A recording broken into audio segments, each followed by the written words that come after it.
Hi guys, it's Joey and this is going to be a dream interpretation for Dilliya. I can't respond to your comment on my video. I think it's because you don't have Google+. I was waiting a couple of days to see if I could sort something with Google+ to make it work, but I think it's because you don't have it. So I thought what we would do is we would talk about it on a video, and then, you know, it gives me a little bit of room to sit here and talk as if I was talking to you. Dream analysis is something that I've always done. I used to do when I was quite young with my friends. And I'd talk to them about their dreams and things and possible meanings, and try and answer some of your questions whilst drinking some water, excuse me. Okay, so I'm going to read parts of this out. I hope that's okay. I mean, you shared it in a public forum, so I'm hoping it's okay with you.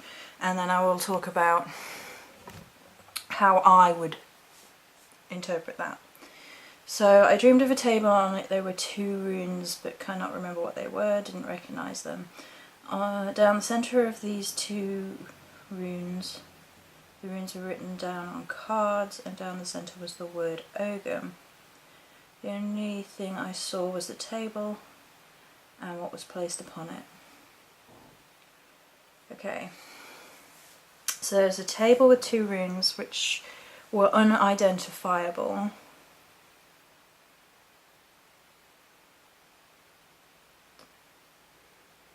And the word Ogum appears. Okay.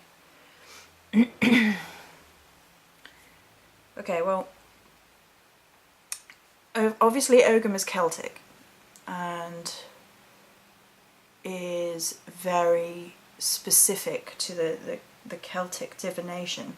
Runes, technically Ogum aren't runes, they're staves. The terms get used interchangeably, and it's something I got told, you know, they're not technically runes. The runes are the Nordic ones. But they're all interlinked within subconsciousness of divination, foretelling the future, warnings of some kind, or messages from spirit of some kind. And Ogum is obviously Celtic.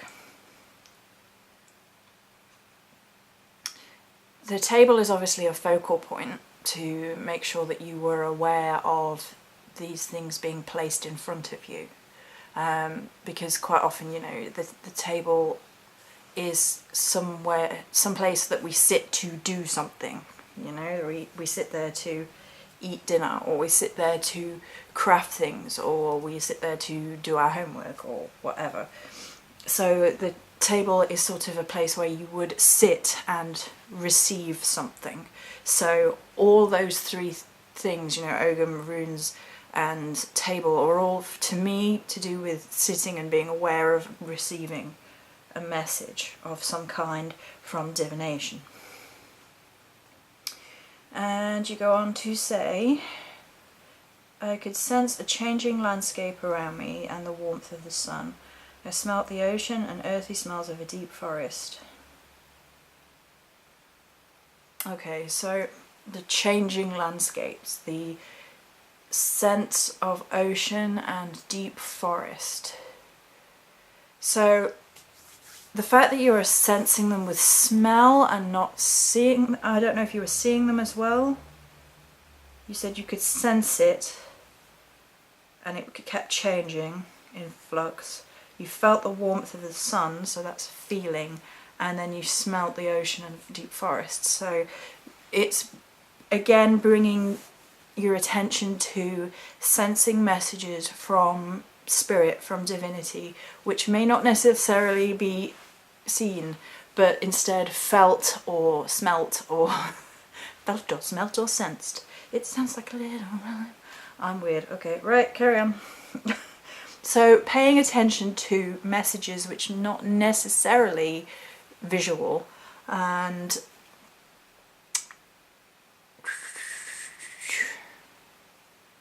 ocean to me is quite, you know, oceans are quite mystical, and there's a deep well of mystery. Whenever I talk in broad strokes about divination and deity, quite often compare it to an ocean because it's so deep that we don't fully understand the depth of what's going on.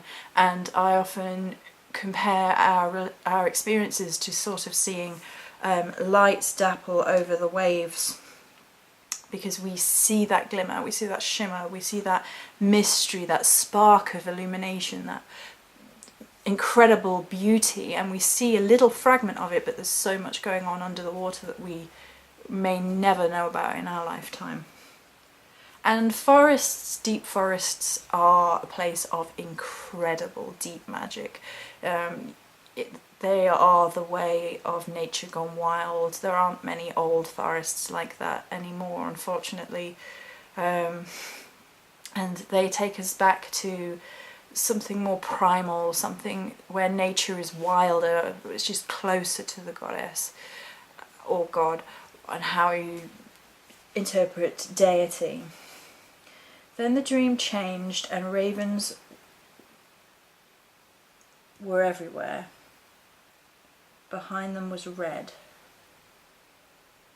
Some ravens were flying, some were standing still, and I heard a woman speak.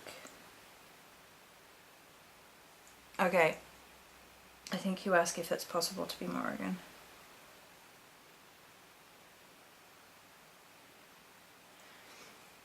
Yes, that's possible, it is Morrigan. Ravens are one of her main symbols, animal symbols, and red is one of her main colours. I'm not entirely sure how you mean it was all red behind them. Was it like sunset red behind them? Was it like the world turned red behind them? Or I'm not quite sure how you mean red behind them, but red is one of her colours for definite, and ravens are one of her symbols. She doesn't always necessarily turn up as a woman, and she turned up to me looking like a guy. The first time she showed up, it was up to me to figure it out. And the Morrigan is like that with a lot of things. She is heavy on symbols and hints and sort of go work this out for yourself type, testing you. But then again, on the flip side, ravens are also messengers of the gods, of deity, of spirit. They are said to be shapeshifters and able to sense past, present and future all in one sort of fluid motion because of their fluid shapeshifter spirit, and they are said to bring messages from the gods. Red, obviously, depending on your feelings of the colour, can often be symbolic of some sort of warning. It could also be a sit up and pay attention type colour, because you do sit up and take notice of red. It's obviously, in our modern sense, it's quite often tied with danger, and back then it was tied with, and it still is I suppose, tied with the colour of blood, which is why it's tied in with the Morrigan. Is one of her colours. So it could be the Morrigan, and if it is, it's up to you to sort of delve deeper into that and seek out what's going on. Or it could be a sit up and take note of these messages, because again, ravens tie into those earlier messages, those earlier runes and tables and Ogum are all messages from divinity, and ravens are the same but in animal form.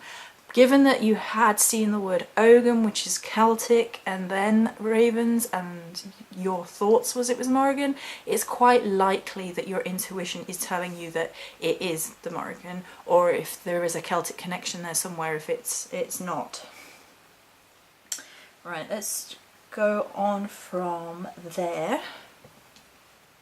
The woman was saying, you have to speak it. You have to speak it. You need to tell him. And the sense of needing to tell my husband that this dream was for him. I never felt worry or fear in this dream. It was a fascinating dream. One rune looks similar to an English letter A. After doing some research, I did find a rune that is similar to A in my dream, from the Anglo-Saxon.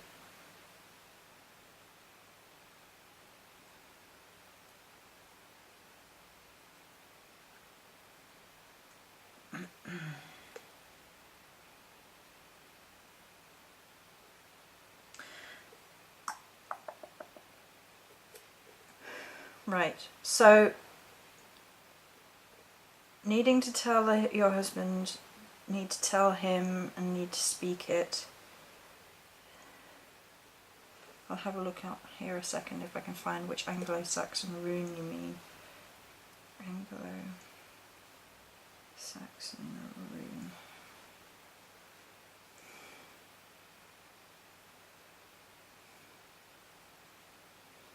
One that looks like the letter A.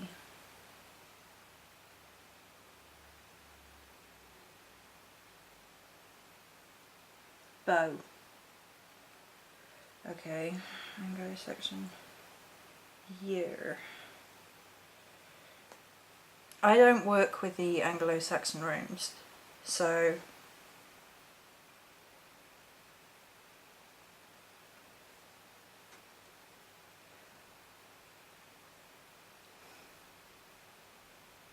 let's see what it says.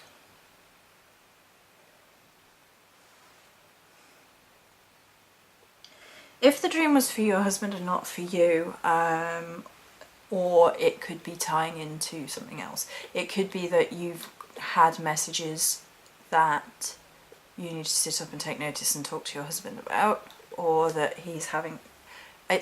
I find it slightly unlikely that the entirety of the message was for him.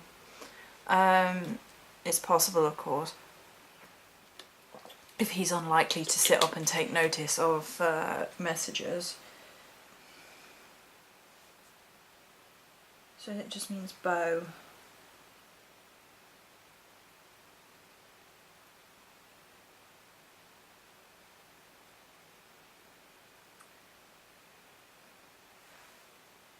Well, bow, of course, is a weapon, and a bow is tied into the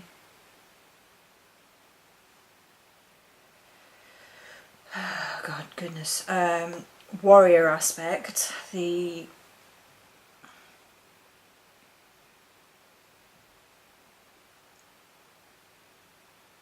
just trying to see. Bow made of yew. Okay, yew we can talk about because yew is tree of death and often tied in with Morrigan, and because it is considered to be the tree of death. So if that's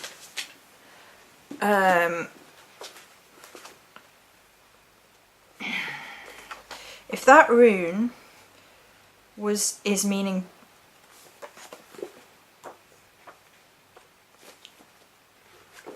bow of yew, and then you had Ogum, then it means changes and death. I'm going to find the standard reading meaning for you in a second. I'll just have a look in my meanings book. I know it's death and change and things like that.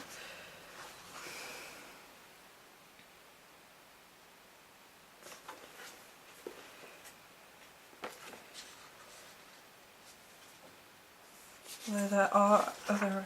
No, that doesn't look like an A. Okay.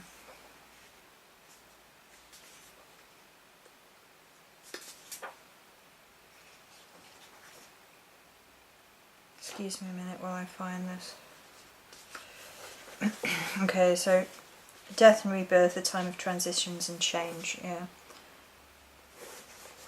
So it was exactly what I thought it was. I was just checking for reference's sake. Right, so if that rune, the Saxon rune that looks like a A, means bow made of yew, then the yew Ogum reading is change, death, not necessarily physical death, but a period of change, of one thing ending and something else beginning. Ravens tie into that as well because they are, again, they are tied in with the Morrigan and her death element and foreshadowing changes and death, and not some... I don't get a sense of physical death here, I get a sense of maybe spiritual endings of one thing and a rebirth of something else, or messages from spirit about perhaps... I have this feeling like, has somebody passed? And is it likely that someone had passed, or it was the anniversary of someone who had passed, and they would want messages to be sent to your husband to let him know that they were okay? Has somebody passed connected to your husband? That would be my first question.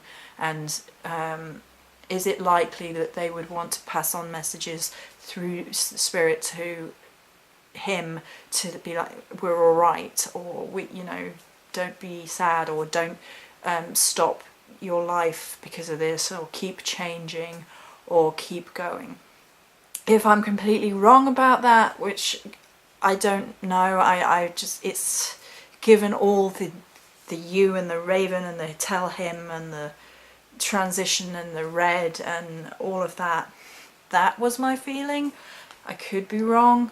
It could be to do with spirituality and embracing change in that respect, and there is definitely a Celtic vibe going through. There could be Morrigan influences, but again, she would be keen for you to act on your own